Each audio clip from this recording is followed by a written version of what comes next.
Good morning.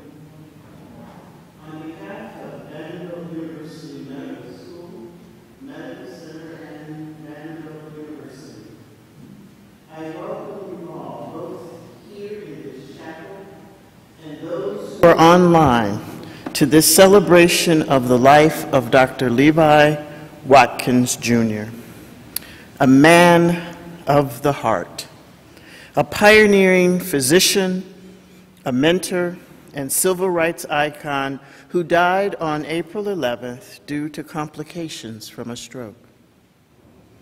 Watkins was born in Parsons, Kansas, but grew up in Montgomery, Alabama. He attended the First Baptist Church and became close friends with the pastor, Reverend Dr. Ralph David Abernathy. He later attended the Dexter Avenue Baptist Church, where he met Dr. Martin Luther King Jr., who had recently begun preaching there. Inspired by King and dismayed at the prejudices of Jim Crow Alabama, Watkins became involved in the civil rights movement.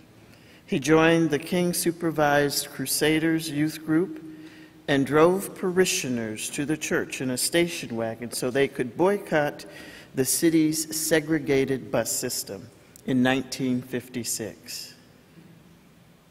One of his signature achievements was in 1980, when he became the first surgeon to implant an automatic heart defibrillator in a patient suffering from irregular heartbeats, a now common practice.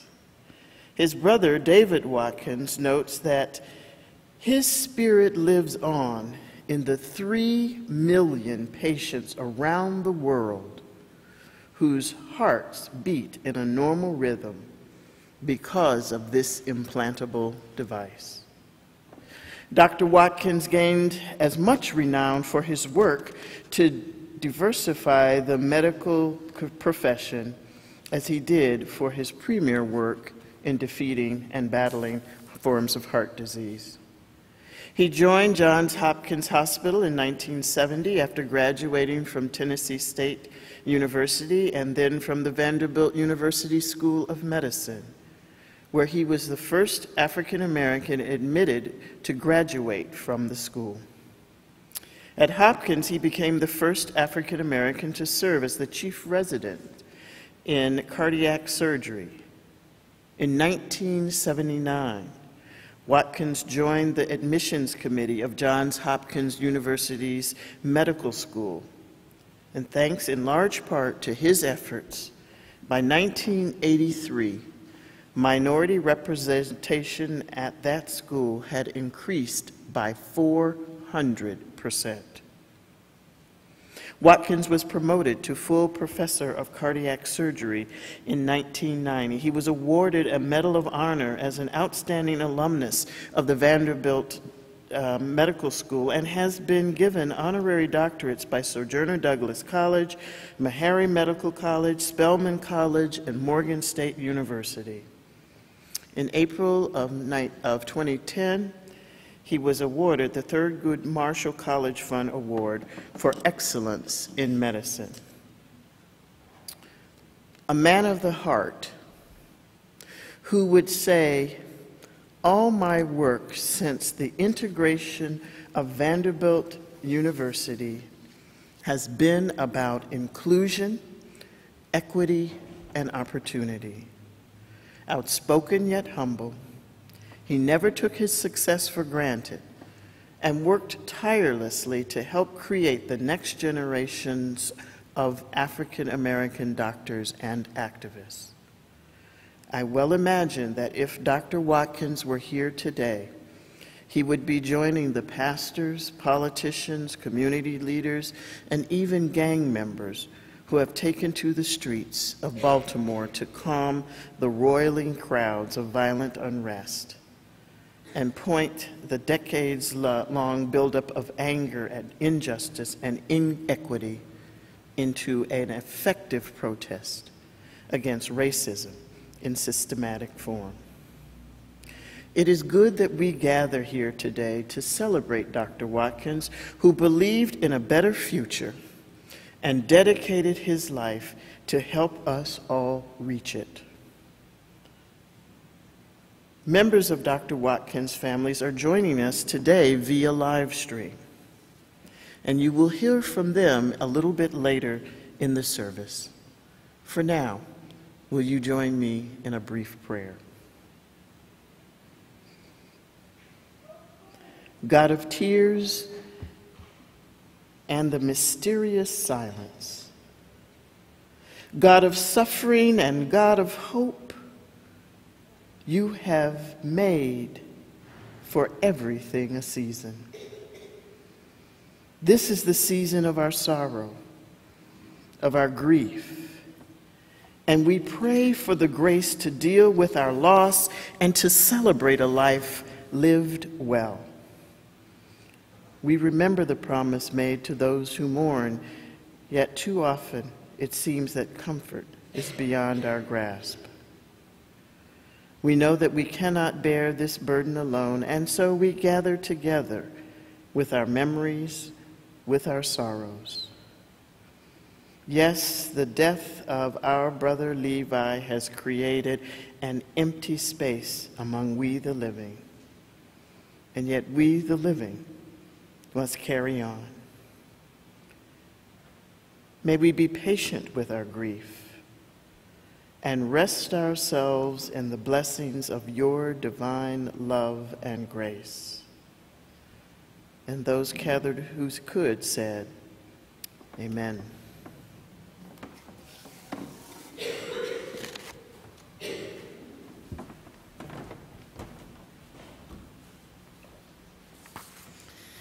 Family, friends, Chancellor Zeppos, and colleagues of Dr. Watkins, I add my warm welcome to you and share my sympathy with you as well.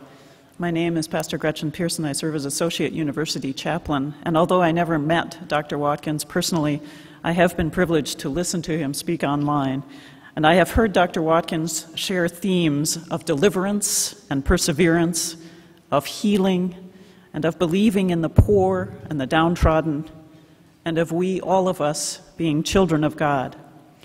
Dr. Watkins spoke of his own life experience using the beautiful phrase, "The hand of God chaperoned me." It is my hope that the following short scripture passages that I am honored to share now reflect themes in the life of Dr. Watkins along with his priorities and heartfelt beliefs. It is also my hope that these passages will inspire us to give thanks for Dr. Watkins' life and to serve others using the gifts that we ourselves have been given. The first passage is from Isaiah. "The Spirit of the Lord God is upon me, because the Lord has anointed me. He has sent me to bring good news to the oppressed, to bind up the brokenhearted, to proclaim liberty to the captives and release to the prisoners." From 1 John, "Little children, let us love, not in word or speech, but in truth and action." From Amos, "But let justice roll down like waters, and righteousness like an ever-flowing stream." And from the Psalms, "The Lord lifts up the downtrodden. O Lord my God, I cried to you for help, and you have healed me. The Lord sent out his word and healed them and delivered them from destruction." From Jeremiah, "Heal me, O Lord, and I shall be healed. Save me, and I shall be saved, for you are my praise." And finally, from Revelation, "For the Lamb at the center of the throne will be their shepherd, and he will chaperone them, he will guide them to the springs of the water of life, and God will wipe away every tear from their eyes." Blessed be the memory of Dr. Watkins among us.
Chancellor Zeppos, colleagues, friends, and especially family members, I welcome you. Also today, I'm Reverend Mark Forrester, University Chaplain, Director of Religious Life. I'd like to pause for a moment as we await words from friends and colleagues by offering some words that have been sent to us just yesterday from Dr. Watkins' family. Words that say a lot about a life well lived. I'm of the belief that biography precedes theology, and we see the hand of God in the story of the lives of remarkable people such as Dr. Watkins. And it is my privilege to share these words with you. Dear Chancellor Zeppos, on behalf of the entire Watkins family, I write to acknowledge the celebration today of the life of Dr. Levi Watkins Jr., our late brother, in a memorial service for him at Vanderbilt University. We regret that we cannot be with you in person, but we thank you for allowing us the opportunity to participate through this letter.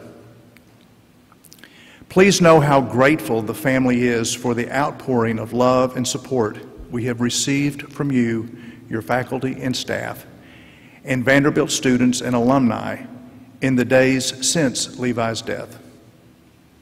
The family was deeply honored by the impressive Vanderbilt delegation that you led to the memorial service that was in Baltimore last week. That delegation also included Associate Vice Chancellor for Health Affairs, Dr. Bonnie M. Miller, Dr. Andre L. Churchwell, Dr. Ann H. Price, Dr. George C. Hill, and Stephen Barnes. Our family also appreciates the link on the Vanderbilt University website and other related articles on Levi, to which the link leads. When Levi enrolled in the Vanderbilt University Medical School back in 1966, he knew that he was not only breaking down racial barriers long in place by becoming the medical school's first African-American student, he also knew that he was taking a seminal step towards a career in medicine. Little could he imagine how far those steps would take him. Over the years, Levi would reflect on his time at Vanderbilt. As a pioneer, some of his experiences there would be painful, but they would also gird him for even more pioneering efforts in the future. While at Vanderbilt, Levi was elected to the Alpha Omega Alpha Honor Medical Society and was uniquely prepared for the next chapter in his life, a surgical residency at Johns Hopkins, leading to his becoming the first African-American chief resident in cardiac surgery at Hopkins. Over the years, I and other family members have returned with Levi to Vanderbilt for several occasions. The first of these was the initial lecture named after Levi, the Levi Watkins Jr. MD, Lecture on Diversity in Medical Education, which is held every year. A second time was for the unveiling of a portrait of Levi at the Vanderbilt School of Medicine. And our mom, Lillian V. Watkins, and I attended the event when Levi was named a Vanderbilt University Distinguished Alumnus. It is indeed an honor for the Watkins family, through Levi, to share these special bonds with Vanderbilt University, one of our nation's top 20 universities. Thank you so very much. Sincerely, Annie Marie Watkins Jr.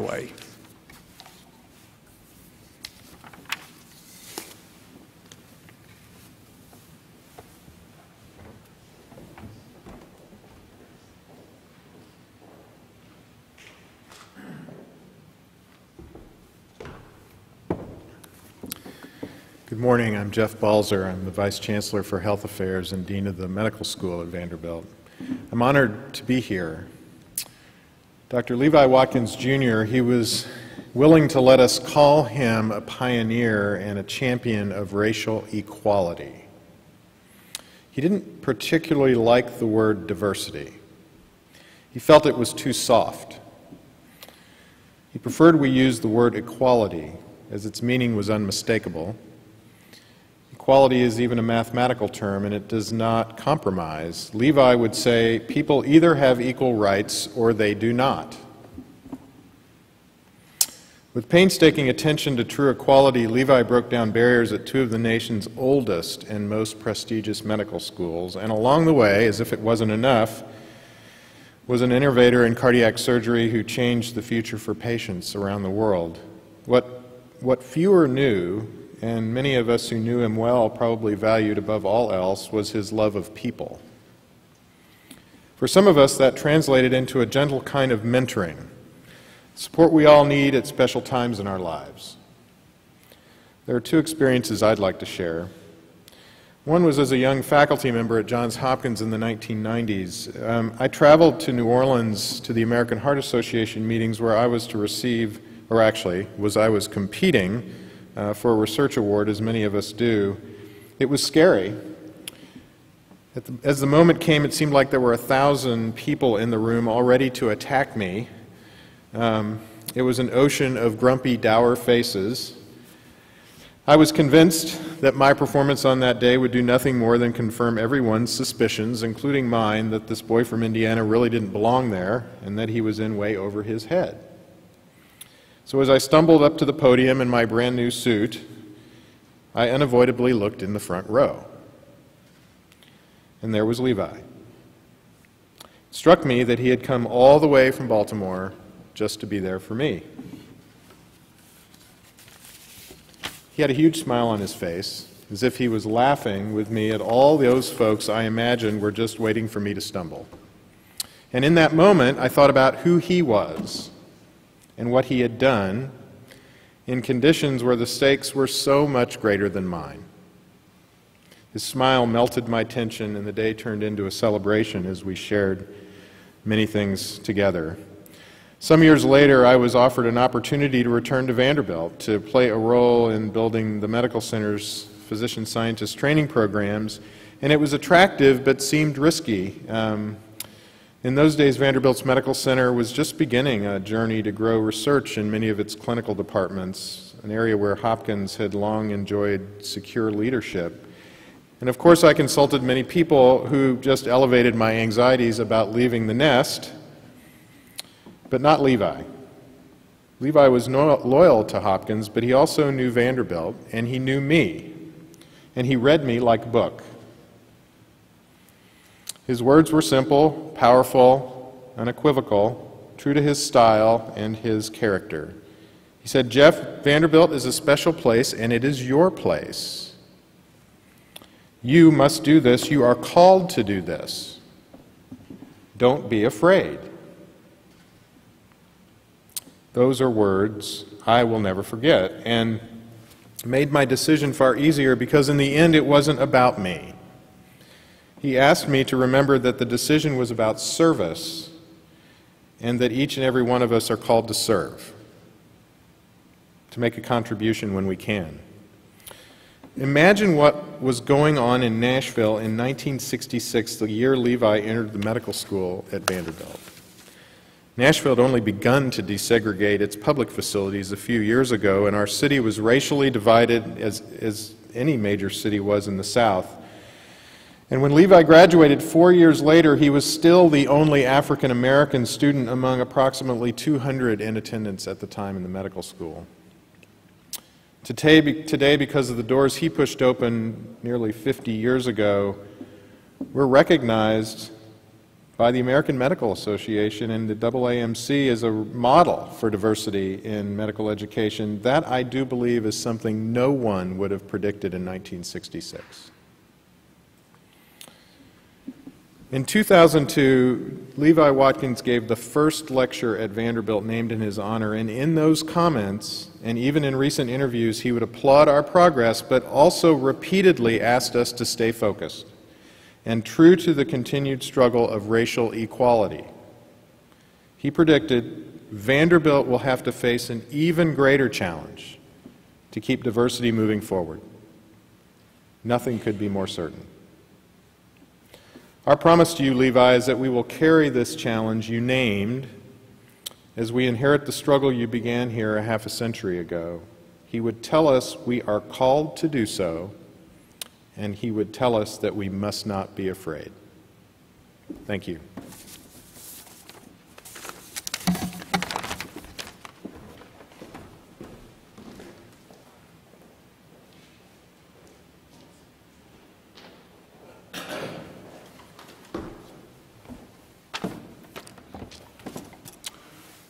I'm Andre Churchwell, Senior Associate Dean of Diversity here at Vanderbilt Medical School and a friend of Levi Watkins.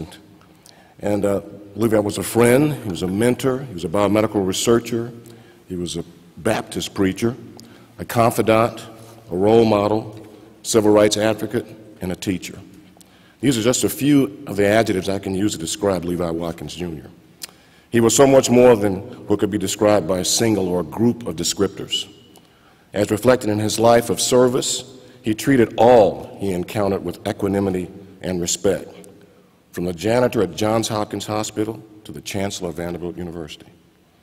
I met him in the summer of 1979, but at first heard of him in 1966 when he was the big man on campus at Tennessee State University, the outstanding graduate of my mother's alma mater. He appeared to this 13-year-old East Nashville native as smart as Einstein and as cool as any Rat Pack member. As if patterned after Sinatra or Miles Davis, probably more accurately, he was the acknowledged Mr. Esquire on the campus, the king of cool, and voted Mr. Brain, not unexpectedly the smartest graduate at the time at TSU. In 1979, as I pondered a career in cardiovascular medicine, I was referred to him for guidance by a number of mentors at my medical school. At the time, he was at Johns Hopkins, just beginning his long run as a leading cardiac surgeon. He was larger than life to this senior medical student, and his advice on studied preparation and on the virtue of humility still resonate with me now. I reconnected with him in 1986 at the Robert Wood Johnson Foundation during the application process for a Harold Amos Minority Faculty Development Award. From that career-altering experience, he became a lifelong friend and mentor. Since his passing, I've received email after email of tributes from all around the world, sent by friends and colleagues of this great man. His was a purposeful life that mattered.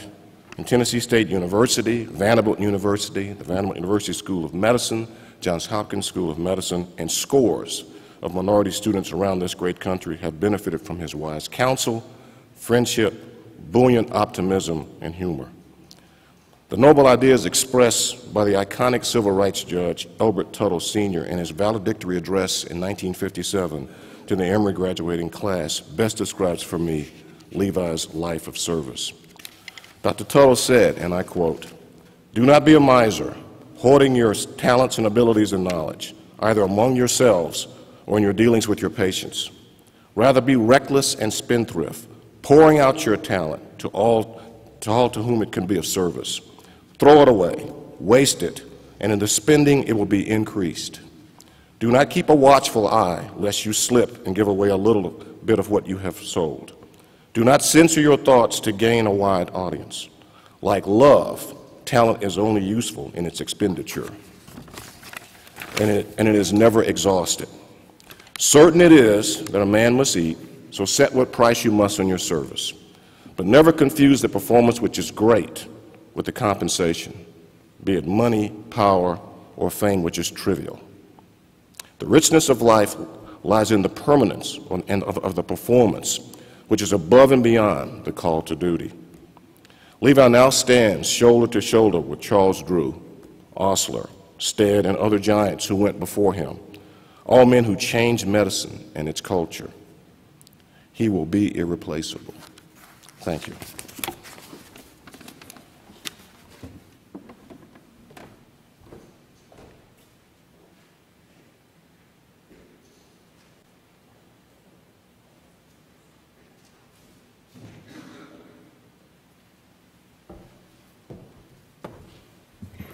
Good morning.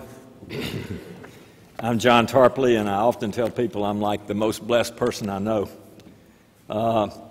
This is actually the third time I've delivered a eulogy here at Benton Chapel, which is actually one of my favorite places in Nashville. I was here previously regarding Dean John Chapman and Coach Roy Skinner. And if you think about Vanderbilt people over the last 50 years, Levi Watkins Jr. is a Vanderbilt institutional citizen superstar. He came here in late summer of 1966. We were classmates together. We left from here and went to Baltimore together, and really we spent 9 out of the next 11 years almost living with each other.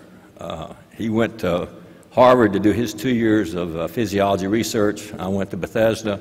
But we were really together from 66 to 1977, and he's a special friend. I would be going back to Baltimore 2 or 3 times a year. He would come down here for Board of Trust and then for the Watkins Lectureship and other events.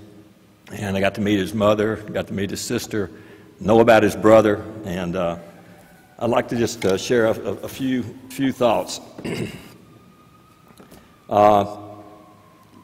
Levi was a conscience of our class, and he was a catalyst.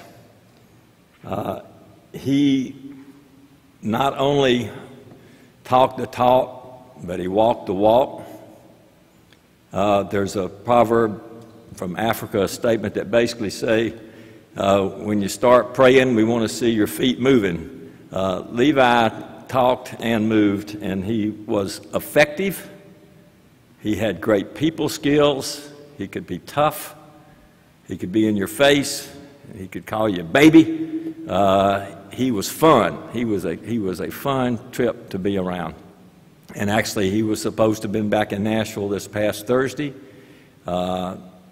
He was actually doing what he often does, which is encourage and educate, and was speaking with a group of cardiac surgeon wannabes on the Friday night that he fell at the podium. Just a word about the family. In 2001, I went to Baltimore to give a talk, and Levi was there, and he came up and he handed me this book. And the book's entitled, Here Is My Hope. It's written by Henderson and Merrick. And really, it's stories from Johns Hopkins, and there's an entire chapter in there, starting on page 35, in the series Under Hope, which relates to Levi Watkins Sr. and to his family. And it's about a procedure, an operation he had there in the subsequent years, 93, 94, leading up to Levi Sr.'s demise at the age of 83. And I'm just going to say that the acorns don't fall far from the tree. There were 6 kids to Levi and to Lillian, and we've heard about Annie Marie Garraway and then Donald the lawyer. We've heard about David. So there was a mathematician, a teacher, a principal, a lawyer, and 2 surgeons. And it's an incredible family legacy. I heard a lot about Levi Watkins Sr., and I heard probably even more about Lillian. But in this book, in the chapter on Levi, it talks about a conversation after his father had undergone some operations and procedures and was trying to finish his history of Alabama State. And Lillian was saying, "You're working too hard, you're working relentlessly." Levi went and talked to his dad, and his dad said to Levi, "Don't ever let me not be Levi Watkins." Well, Levi Watkins Jr. lived till he died. He was doing what he always did. He's an inspiration to all of us. And as it was mentioned by My colleague, Dr. Terhune, the other day, he is on the front wall of Light Hall 208 looking at every one of us who stands at that podium in 208, and he's still keeping our feet to the fire. We are blessed by the life of Levi Watkins Jr. Thank you.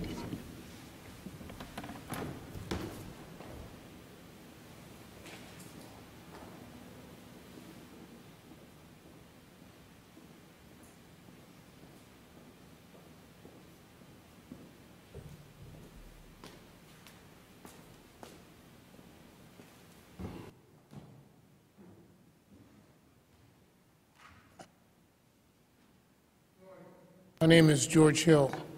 I'm a professor emeritus here at Vanderbilt University School of Medicine. Let the words of my mouth and the meditation of my heart be acceptable in thy sight, O Lord, my strength and my Redeemer. It really is a pleasure to participate in this wonderful remembrance of our friend and hero, Dr. Levi Watkins Jr. I really love Levi. He was a very special person.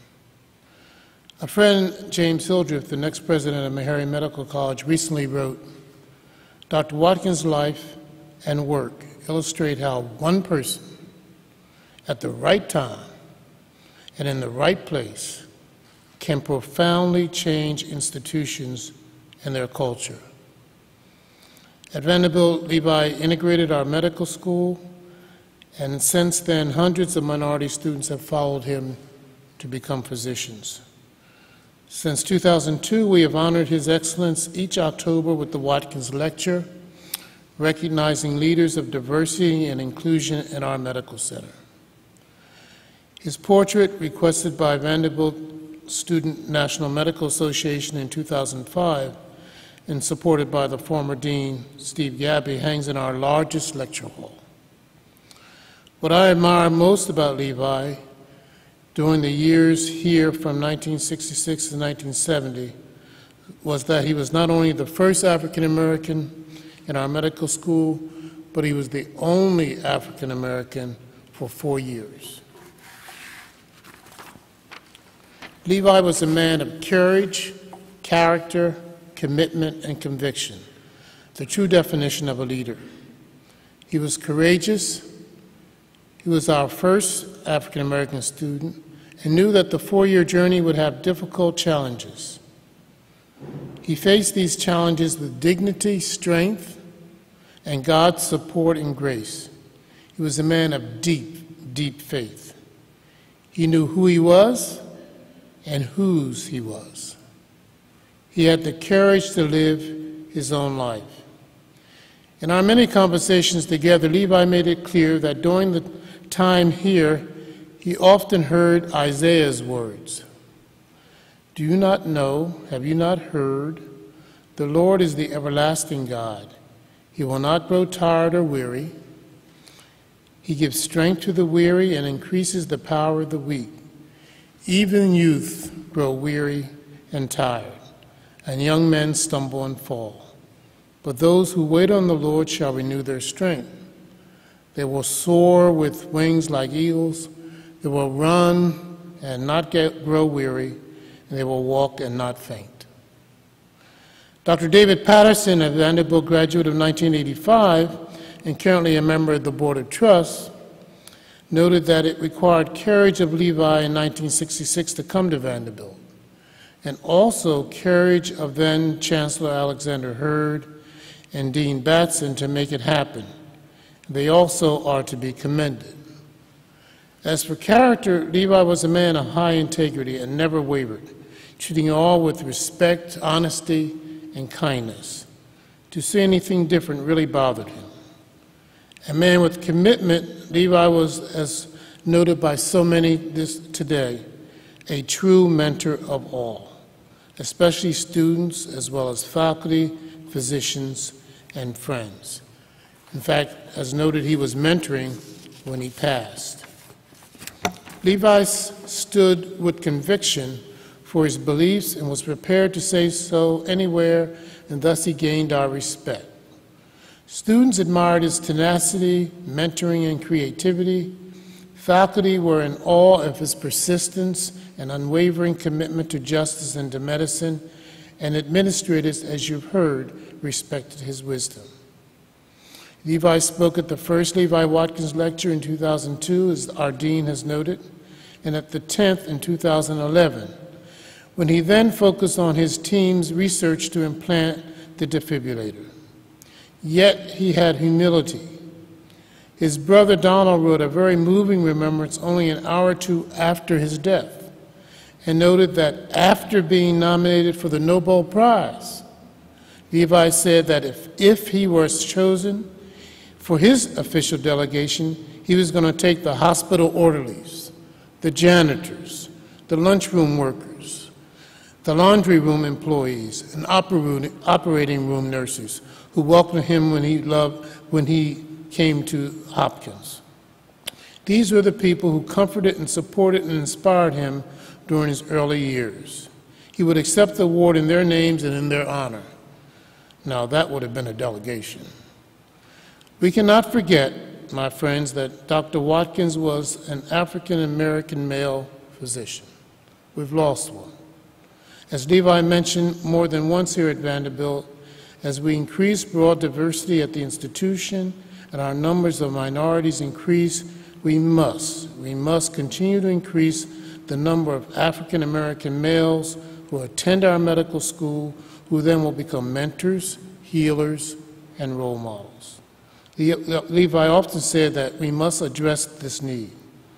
I'm confident about our future and whose hands it is in. Our current Assistant Dean for Diversity, Dr. Kim Vincent, who's a graduate of 2002, has noted beautifully, I learned of his struggles, I quote her, I learned of his struggles at the first Levi Watkins Jr. lecture in 2002. I become more indebted to him every day for making it possible for me and all other minority students to receive a Vanderbilt medical education.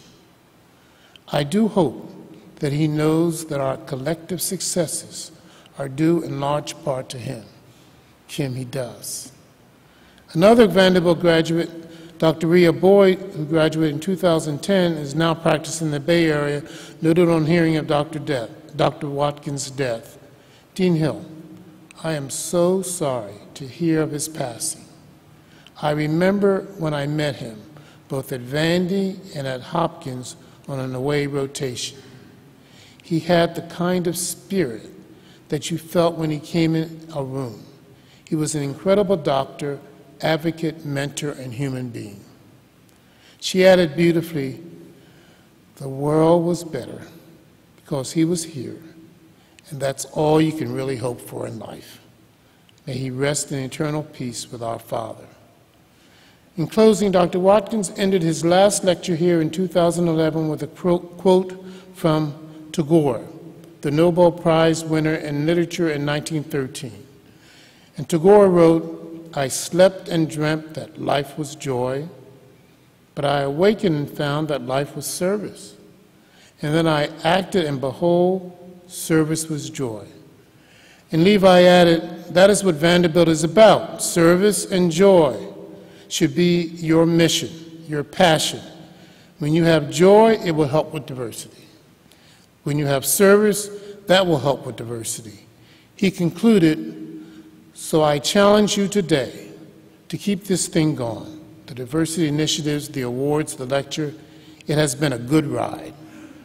I want to leave you with service and joy. If you keep that in your heart, equity and opportunity will be easy. For the service and joy that Levi provided to Vanderbilt, the nation, and the world, let's stand and give him a loud, rousing applause.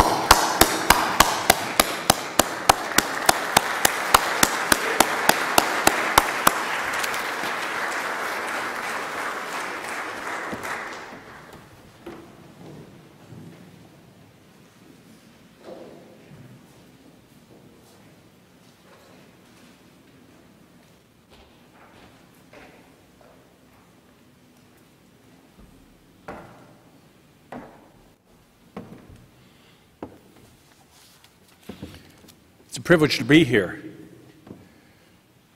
I got to know Levi mostly in my service as chancellor and sometime as provost, so my remembrance of Levi is really in his leadership role on our Board of Trust. When I came to Vanderbilt almost 28 years ago, there were people who were legends, and you knew about them. Perry Wallace, Walter Murray, Levi Watkins. What I didn't bargain for was, when I stayed at Vanderbilt for so much time, is that I would spend time with Perry Wallace. I would go to the Walter Murray lecture that Perry gave. I would meet Walter's spouse and hear about Walter's time at Vanderbilt and his friendship with Perry. And then, lo and behold, this man, Levi Watkins, this pioneer, was a real person. He was living history. As I say, I study history. Levi made history. The job of chancellor is an interesting one. And there'll be days where, you know, it's like kind of the story of a couple politicians. And they're sitting around and they're going to get something done. And they're going back and forth. We're going to get this done. We're going to get this done. And they may be horse trading, and they may be crossing their fingers behind their back. Hate to say it, but I bet they do. And finally, says, all right, we're going to do this. And one says to the other, can I really count on you? And the other one says, I'm there. And then the one says, it's going to get tough. Are you going to really be with me? And the other one says, I'm going to be with you until I'm not. Levi was always with you. Levi was always with you. The thing about Levi, though, was he was next to you. He was putting his arm around you. But there was always Levi up ahead of everybody. Levi was always ahead, because when you were next to Levi, you had kind of gotten to where Levi thought you should be. Not where Vanderbilt needed to be, not where Baltimore needed to be, not where America needed to be. That was next. But Levi was always there when you needed him. We heard all about these firsts about Levi with Ralph Abernathy at First Baptist Church, with Reverend Dr. Martin Luther King at Dexter Baptist Church, the first African-American medical student. Boy, I heard about his biology performance and his incredible work at TSU, and there's no reason to fight over Levi. There's enough room to share there, isn't there? Thanks to my friends at TSU for coming. George said it. I remember, and Levi he just had that charm and that kind of just brilliance, and he gave his speech, and I remember his mother was there, and it was his Distinguished Alumnus Award. And Levi's up there, and you know, I've been to those things, and a lot of times people are looking at their watches during the speeches, and they're not looking because I hope this lasts another hour. But at Levi's, people are like, no one's looking at the watch. Everyone's up there looking at Levi. Everyone's up there looking at Levi. And I'll never forget, no hint of bitterness in the voice, a lot of pride. I was the first African-American graduate. I laid down some pretty good tracks at TSU. It did pretty well. And he said, you know, George said, he says, I was the first, but I was the only. You know, they would kind of take us every 4 years, maybe titrate justice in. And Levi talked to us about the joy of being first, but the incompleteness of the work that had to be done. I remember Levi came down, and I've got a confession. I don't know if this is the right pace, Dean, but I'm not always a regular churchgoer. But Levi came down. I said to Levi, Levi, I would let you do surgery on me, but I wish you had a church. Because, as my friend Andre said, he's a great preacher. And he could move you. And he could move you to be better. And he could move you to be better not just when you sat there for a half hour, but just really thinking, I can always be better. I was up in Baltimore, and I was talking to his family, and they were so proud of Levi, but, he was still, little brother Levi, and, and I was like, all right, tell me, what was Levi like? And we heard the story about Levi getting out of the car when the car was going, but his brother said, that Levi was a nerd. And I said, well, I'm a professor, and, you're all smart, but nothing wrong with being a nerd as a little kid and being a professor at Johns Hopkins. But again, as I said, Levi was always there, but he was always ahead of everybody. First black chief resident at Johns Hopkins. We heard about his surgery. One of my favorite pictures that I saw in Baltimore was Levi with that heart and studying that heart. And just to think of this man and his journey and the change he led, and there he was sitting there studying that incredible part of humanity that he had such a big one, a human heart. I think I get to do things that are actually a lot of fun because you're the chancellor, you get invited to things. I think I remember probably best having breakfast with my good friend George and Levi and David Satcher. And we were all sitting around having breakfast, and I guess I got invited because I was the chancellor. And I'm thinking, this is going to be really interesting. This is going to be really fun. And me, I talk a lot. I'm trained as a lawyer, and I get paid by the hour and the word. I sat there quietly for a good hour and a half, and they were talking and mentioning and throwing events around, talking about people in the civil rights movement and where they had been and what they had done and what they had achieved, and so much more needed to be done. As I said, I study history. Levi makes history. So he came to sit on our board of trust. I think it's fair to say he had transformed Vanderbilt medicine. He had transformed Johns Hopkins. He had transformed really American medical education. Because if you transform Johns Hopkins and you transform Vanderbilt, you're 99% of the way there. Levi came on the board, I think my good friend David Williams would agree, at a time of, I would say, maybe great change and a realization that self-satisfaction is not the way of the future.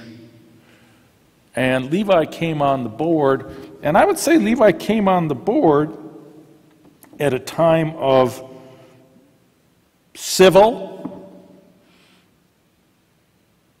thoughtful, sometimes not as thoughtful, but real discourse on what really is the Vanderbilt of the future. And let's talk about those things that David and Andre and Jeff and George all talked about. And he said, I want to talk about equality. I want to talk about opportunity. And I want to talk about access to education. And I want to talk about fairness. And I want to talk about justice. And there wasn't a lot of statistics thrown around, although if you'd been at Vanderbilt as long as I had, you could kind of say, time to move forward. And it was remarkable. I mean, I sit in that boardroom, and it's like You know, it's like lions and tigers and bears. I mean, there are a lot of big personalities and a lot of people I know, and it was remarkable to me. When Levi would talk in the way he would always be the master of rhetoric in its best sense,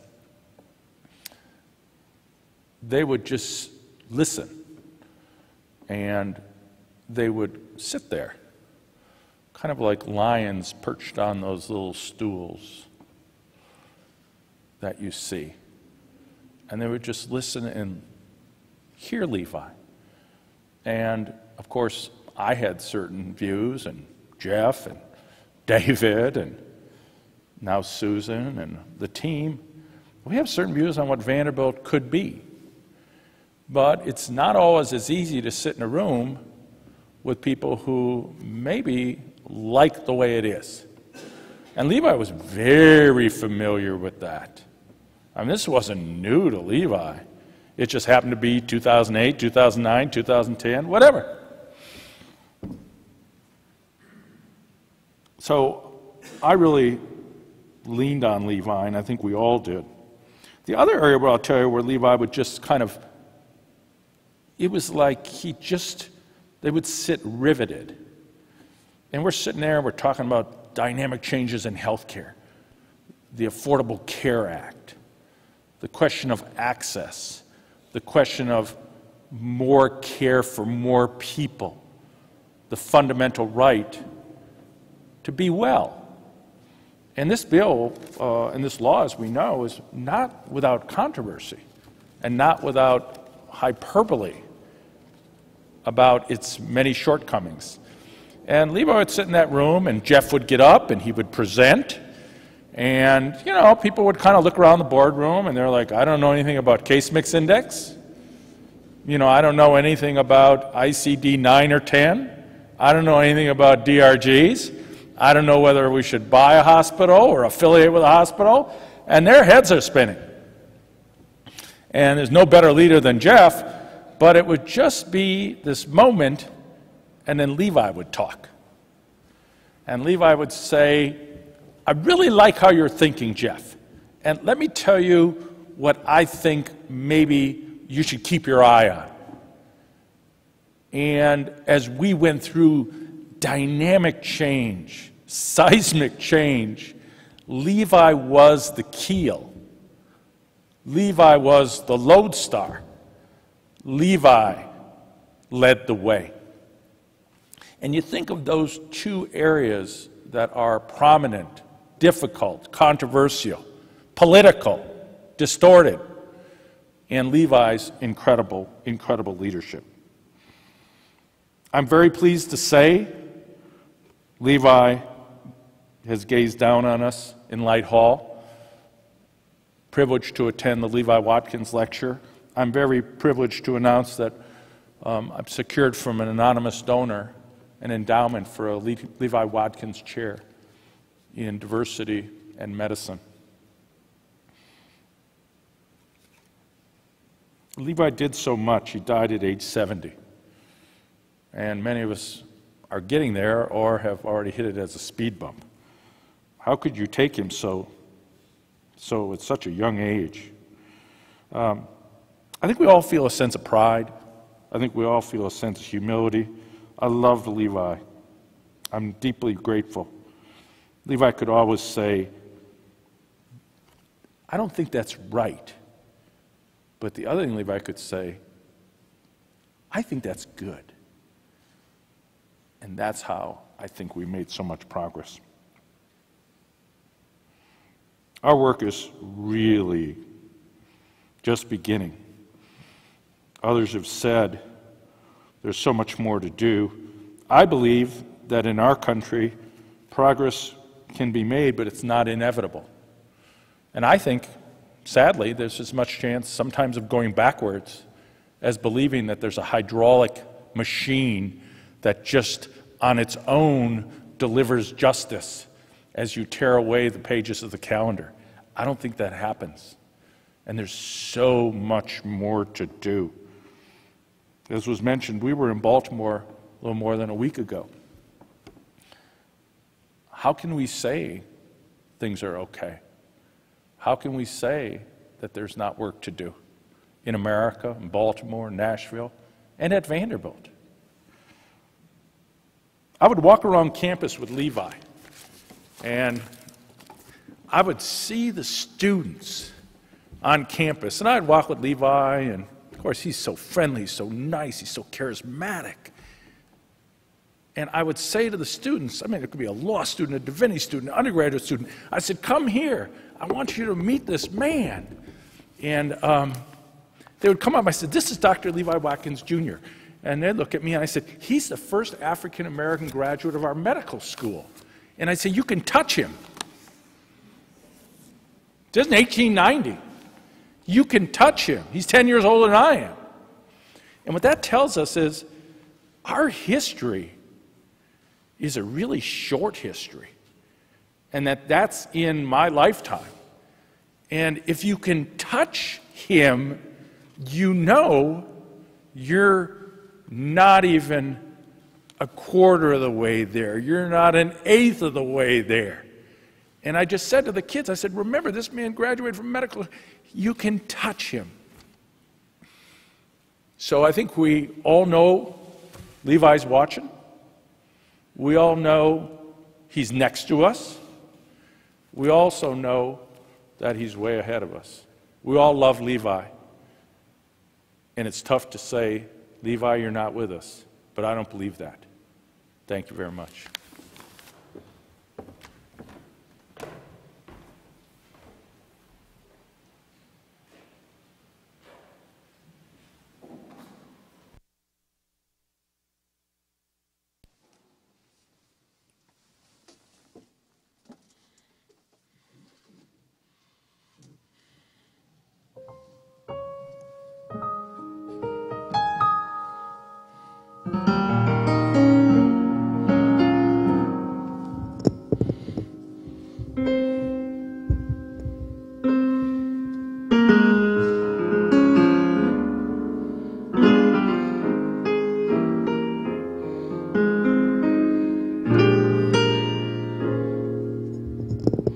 Short verse of a beloved hymn. Precious Lord, take my hand, lead me home, let me stand. I get tired, Lord knows I get weak, I get worn.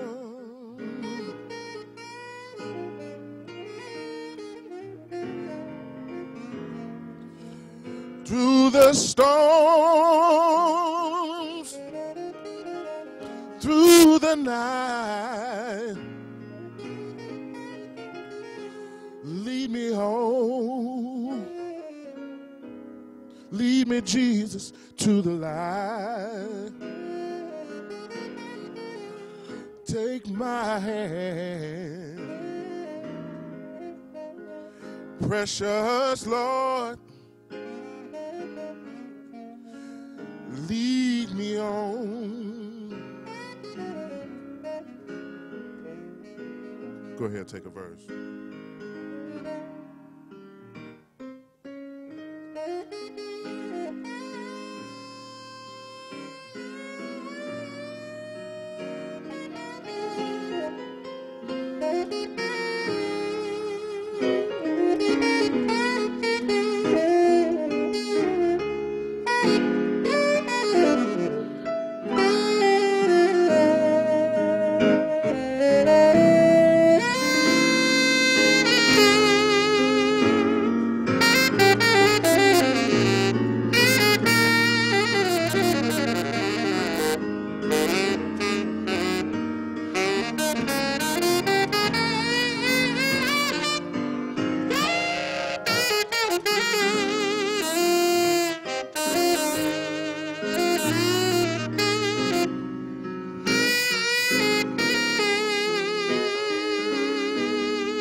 take my hand, precious Lord, and lead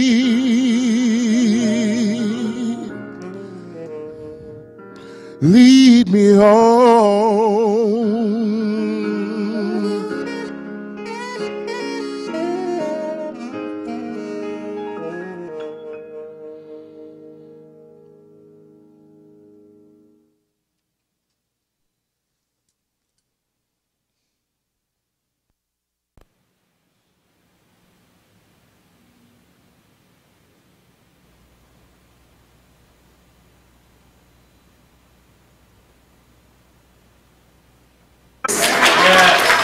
And we want to give you this award, which is in recognition of your outstanding contribution to the science of medicine and as a cardiac surgeon, and for all that you do for all of us here at Hopkins, locally, nationally, and internationally. We love you.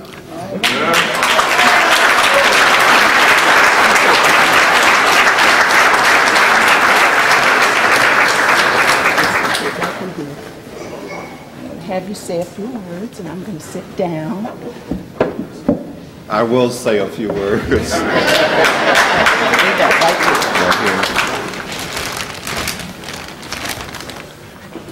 I wrote these on the way. Someone said,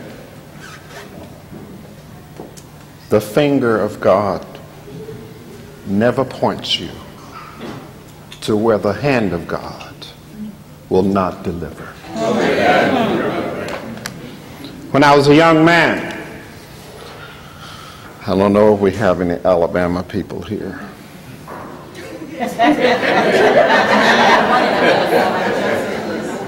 When I was a young man in Alabama, the finger of God pointed me to a duality of challenges. One was to deal with the racial inequality in Montgomery.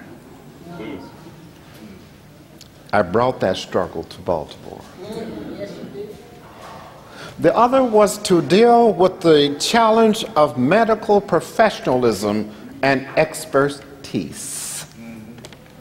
And sometimes they didn't know, brothers. Even though Drew had done the blood program and Hale had done the heart program in Chicago, sometimes they didn't believe that we could continue the struggle in expertise. You'd heard her talk about the defibrillator. Now 2 or 3 million people walk around. Okay, now. It's all Jesus. But be assured, the hand of God chaperoned me through the battlefields, the minefields of this institution.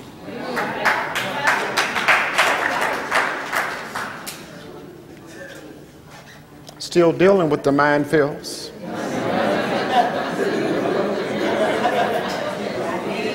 I love my brother Barack, but don't you think the minefields have been cleaned up? The IUDs, the racial IUDs, are still blooming and killing. The hand of God helped me through the triumphs. This choir, Lord, no, y'all been with me. You with us. Ever. You with us. When they didn't want either one of us.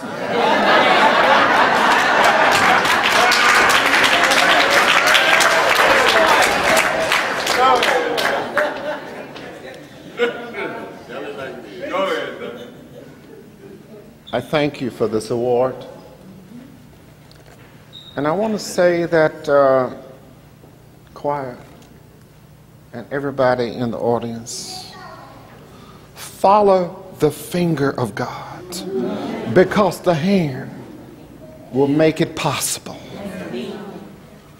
I'll close by saying, and I saw this as a proverb, those that whosoever will believe in the poor, whosoever will believe in the downtrodden, the children of God, if you persevere and give it your best, choir, you will be repaid in full. Yes. Tonight, I'm beginning my repayment. And it comes from you. But I must tell you, repayment comes with a price. And I'm happy, but trust me, comes with a price. Thank you so much for this award. I love you, and y'all be strong, man.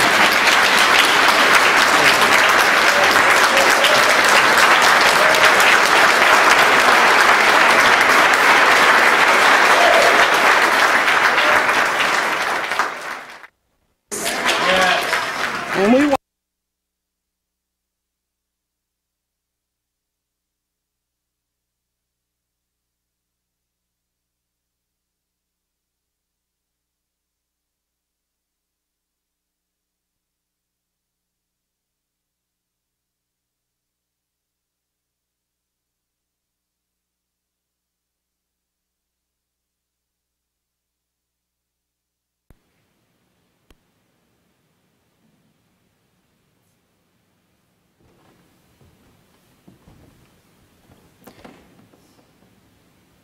It is hard to add a single word